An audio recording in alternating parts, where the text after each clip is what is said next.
রাজনৈতিক সংস্কৃতি যেটা পরিবর্তনের কথা আমরা সবাই বলছি, গত জুলাই গণ অভ্যুত্থানের পর থেকে বেশি করে বলছি, তার বড় একটা দায়িত্ব বা বেশিরভাগ মানুষ তাকিয়ে আছে যারা জুলাই গণ অভ্যুত্থান পরবর্তী রাজনীতিতে নতুন এসেছে।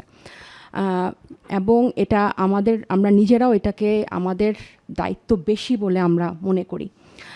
আমি খুব সংক্ষেপে যদি বলি, আপনি দেখেন এখন 300টা আসনে মোটামুটি সব রাজনৈতিক দলের প্রার্থী ঘোষণা হয়ে গেছে। সো প্রতিটা আসনে যদি 3 থেকে 4 জন করে ধরি, এই 1200 বা 1400 মানুষের দায়িত্ব আগামী 2-3 মাসের সবচেয়ে বেশি বলে আমি মনে করি, এবং অন টপ অফ রাজনৈতিক দলের। কেন বেশি? আপনি দেখেন যে আমরা বিগত দিনে দেখে এসেছি, আমার যখন একটা আসনে 2-3 জন, গত 17 বছর তো নির্বাচন হয় নাই, বা যখন প্রতিযোগিতামূলক নির্বাচন হয় বা প্রার্থীদের মধ্যে আমরা কনস্ট্রাকটিভ কম্প্যারিজনের পরিবর্তে আমরা ব্যক্তি আক্রমণ করি। আমাদের উচিত যে এই আসনে আমি কি করছি তার থেকে বেটার আমার প্রতিদ্বন্দ্বীকারী প্রার্থীর থেকে সেটা বলা, কনস্ট্রাকটিভ কম্প্যারিজন করা। কিন্তু সেটা করতে গিয়ে আমরা দেখি যে আমরা হেট স্পিচ দেই, আমরা উস্কানিমূলক বক্তব্য দেই, আমরা খাটো করার চেষ্টা করি, আমরা তাদেরকে নিচু দেখানোর চেষ্টা করি, ব্যক্তি আক্রমণ করি। সো এটা আমি বা আমার দল একেবারেই সমর্থন করে না। আমরা এই পরিবর্তনটা আনতে চাই। যেমন আমি নিজেই বলেছি যে আমার সাথে যারা আমার প্রতিপক্ষে আছেন, আমার পক্ষ থেকে বা আমার দলের পক্ষ থেকে, আমার নেতাকর্মীদের, আমার সমর্থকের পক্ষ থেকে তাদেরকে কখনো ব্যক্তি আক্রমণ করা হবে না, তাদেরকে কখনো সাইবার বুলিং করা হবে না। আমি নিজে এটার বিপক্ষে থাকব এবং আমি তাদের থেকেও এটা আশা করি। আরেকটা হচ্ছে যে আমাদের দায়িত্ব এখন যেরকম অনেক সহিংসতা, অনেক ষড়যন্ত্রকারী, অনেক কিছুর কিন্তু আমরা আশঙ্কা করছি, এবং এটার দায়িত্বটাও কিন্তু আমাদের উপর। আপনারা যে অনলাইনের কথা বলছেন, অনলাইনের আমাদের নিউজ ফিডের অ্যালগোরিদমটা একটা বিশেষ গোষ্ঠীর কাছে। আমরা যারা এটার অপোজিটে, আমরা যারা সহিংসতা চাই না, আমরা যারা মব চাই না, আমরা যারা গণতান্ত্রিক পরিবর্তন চাই, আমরা ওখানে কমেন্ট করি না, আমরা কোনো মানে বুস্টিং করি না কোনো হেট স্পিচকে। সো আমরা ওখানে ইনঅ্যাক্টিভ, যার কারণে ওই অ্যালগোরিদমটা একটা গোষ্ঠী দ্বারা কিন্তু অকুপাইড।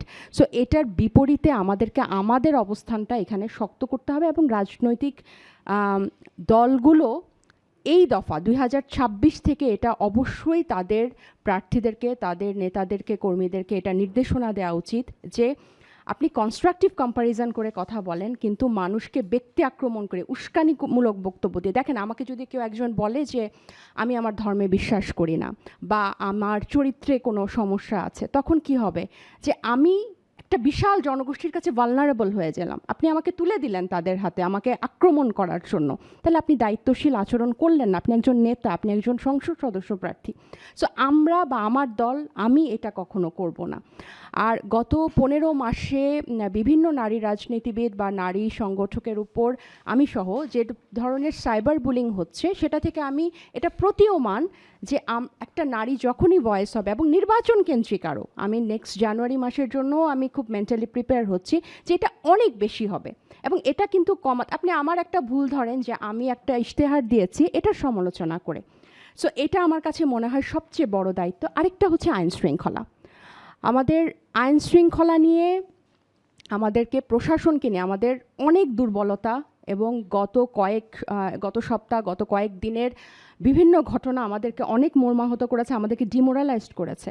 কিন্তু যে কোনো মূল্যে এই বাংলাদেশের বর্তমান স্পেকট্রামে যতগুলো অ্যাক্টর আছে, প্রশাসন, সরকার, রাজনৈতিক দল, সিভিল সোসাইটি, সবাইকে আইন শৃঙ্খলার ব্যাপারে কথা বলতে হবে, এবং এটা নিশ্চিত করতে হবে যে আপনি যখন ভাঙচুর করবেন বা আমি যখন আরেকটা রাজনৈতিক দলকে দমন করার জন্য, প্রতিহিংসা পরায়ণ হয়ে যখন তাকে দমন করার জন্য সহিংসতাকে বেছে নিব, ভায়োলেন্সকে বেছে নিব, এখানে আইন শৃঙ্খলাকে ইন্টারাপ্ট করতে হবে অবশ্যই। সো এই দুইটা জিনিস আমি সবচেয়ে বেশি গুরুত্বপূর্ণ মনে করি, এবং আমার দল থেকেও কিন্তু এটা আহ্বান জানানো হচ্ছে। আমরা প্রতিপক্ষকে প্রতিহিংসামূলক বা ব্যক্তি আক্রমণ করব না, আমরা হেট স্পিচ দিব না, এবং রাজনৈতিক সহিংসতা যাতে না বাড়ে এরকম কোনো উস্কানিমূলক বক্তব্য দিব না। সেক্ষেত্রে তো রাজনৈতিক দলগুলোর মধ্যে সমঝোতা অনেক জরুরি। অবশ্যই। আমি পরে আবার আপনার কাছে ফিরবো। তাসনুভা জাবিন, আপনাকে এই মুহূর্তে ধন্যবাদ জানাচ্ছি।